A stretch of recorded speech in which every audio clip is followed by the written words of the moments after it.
Hi everyone, this is Denise again from the University of Sewing, and we're back with another block from Granny's 1930 sampler. For those of you joining us the first time, this is a really cool pattern book by Ricky Timms. Any of you quilters are probably very familiar with Ricky and his work. He's been around for a long time, incredibly talented. Definitely check out his website if you haven't done that already.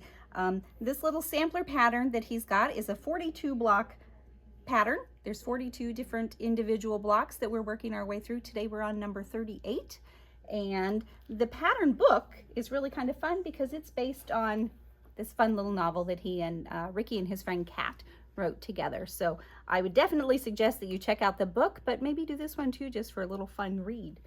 So what block are we going to do today? Well, this one, if I remember right, is called Birds in the Air, and it's got just some cool, sweet little triangles, half square triangles made into a giant half square triangle. And then of course, 4 of those together.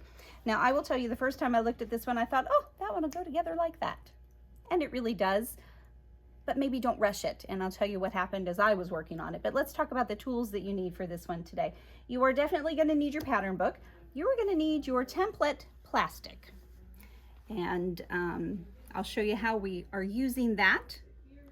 But you definitely need that, and I find to mark on that, I'm using a fine point Sharpie marker. The point is thin enough that it's not in the way, and it also doesn't smudge on the plastic, which I appreciate very much. You're also going to need a good square ruler. You're going to need a nice rotary cutter. We've just got these in the shop, and I'm kind of anxious to try them. They are a little different. They're for left-handed or right-handed, and they've got a little bit of weight to them. It also comes with a really cool case. So if you're looking for a new rotary cutter, I would definitely check this out.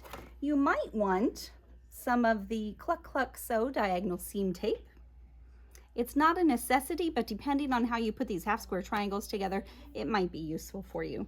Another little fun ruler is this little guy, and I'm not sure that you're going to be able to see it real well. I hope so. And it's just great for getting that 1/4 inch, especially when you're trimming those half square triangles. Alrighty, so let's look at how this is put together. We've got a template shape here, and then we've also got a trim guide. So what you need, these little half square triangles, instead of saying, you know, cut 2-inch pieces, make your half square triangles and trim them down, Ricky's got us doing them in this shape. You can do it either way. My suggestion, if you're going to trim them down, is to do 2-inch strips. I've got both of my fabrics here that we're going to play with today, and they are right sides together. Of course, with the batik, it doesn't matter. But if you do the 2-inch strips and then take your template, you can put it on the line here, trim around the outside, and then your pieces are already facing together, and you're just going to sew along this long line. So let's get my rotary cutter here. Let's do a little trimming just so I can give you exactly what you need. We're going to make a little room on our counter here.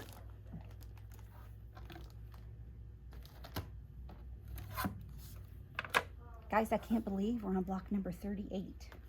So what does that mean? That means, well, we're getting near the end to the 42, but that also means the next one is that double wedding ring, so brace yourselves. Okay, so we've got this guy on here, and I'm going to move it here for now. Let me get my cutting tools. Now the tricky part on the template plastic, and I will show you what I did, is I think I trimmed mine off.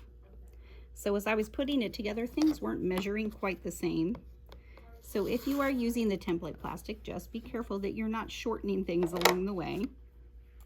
That's not useful. I'm just going to line this up here. And again, you could do 2-inch strips, do your half square triangles, and trim them down. And the tricky part about that is we have kind of those filler triangles, and then you'll need to make those the right size. So at that point, I would definitely use Ricky's template shape. I'll turn this around here. one more trim. And actually, while we're sitting right here, if you look, the space between, I'll use my pen, the space between this line and the edge here is a little thinner than maybe here or here. And I think that's where I've shaved some off, which could have been part of the problems that I was having. I think it was all operator error for sure though. Nothing we can't work around or fix. Okay, so we've got our shapes here. I'm gonna pull my template plastic off, and I will show you a little trick that I did too so my plastic doesn't slide around. It's a little fuzzy, but I think you can see the little piece of Scotch tape that I put on the back, and that just holds it in place while I'm trying to trim things. So we're gonna stitch right along here.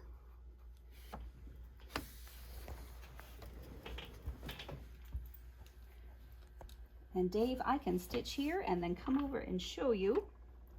We've got Dave, our favorite camera guy, back today. He's not quite 100%, but we're glad to have him back.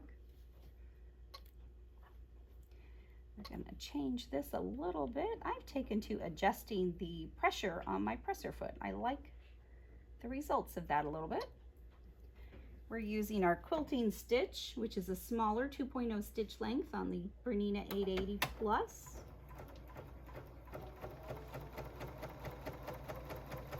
Of course, you're going to need your usual pressing tools when you do this. And I always recommend the wool mat, your tailor's clapper, and maybe even a spray bottle. Okay. So we've got this guy here. We can open it up, do some finger pressing. Now I want to show you something else in the finger pressing. So I want to get this as tight as possible without stretching. I'm going to put pressure on these two fingers here and pull this just a little. If I were at the iron, I would give it a little shot of water or steam, but this will do for today. So we've got this. You need to trim it down. It's a little big. Ricky has also given us a trim tool, which is another shape on our template plastic. This is our trimming guide. And you can see it's just a square, the right shape with the diagonal line drawn through it. Now, how do we use this? I'm going to put it on the back of my ruler in the corner that I like to use for trimming. And the trick is to line up the edge of the plastic on the ruler. And again, I've got my Scotch tape, so I can still see through things, but it's going to hold things in place. So we're going to use the diagonal line here to line up on here. It's a little tricky to see, guys. And Ricky doesn't give us a whole lot of extra fabric to trim, so you do have to be a little careful. Let's scoot over here maybe. So I'm going to line up this line, and I'm also looking here and here. That looks pretty close. And you can see there's just not much there to trim. Gosh, I don't know that we're even trimming anything except maybe a thread or two there. And that doesn't look too bad. And then we're going to rotate it 180 degrees and do the same thing. So that's how you use the trim tool. You can do, we talked about using the 2-inch strips and doing lots of these, trim these down, that's fine. For these are the fillers. So if you notice, we've got the half square triangle. There's only 3, 1, 2, 3 in this unit. The others are what I'm calling filler triangles. You'll definitely want to use your template. I've hidden it now. Oh, it's in my hand. You'll definitely want to use that so that you get those the right size. Once you get this unit together, you're going to attach it to the solid half square triangle. And again, I made this a little bigger and trimmed it down and then put these together. If you look at this one, it's got some corner issues. Some things got lopped off. And I think a combination of trimming down my plastic was not useful. And then the other thing is I think I was rushing. So I did my 2-inch strips, trim those down, and then I think when I did the fillers, I don't think I trimmed them properly. So it's not a hard block. You can really do it fairly easily, but I will say take your time. Don't rush it. You'll be disappointed in it. The other one, this is going to be our finished one, just to give you an idea of some colors.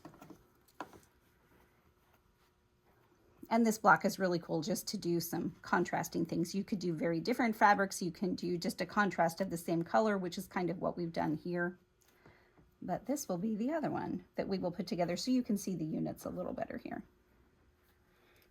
And looks like I'm missing one little guy, so he's probably floating around here somewhere, but that'll give you an idea of how it goes together. Here he is. It's camouflage, haha. So we're going to put that one together, and that'll be on the website for you to look at. All of the things that we talked about today, including the books, the rotary cutter, it's all on our website, universityofsewing.com. Even information on any of our Bernina machines is on there. If you're curious about any of those, give us a call. The number here is 812-323-2665. Be sure to hit subscribe, share our video, and we'll see you next time for that double wedding ring block.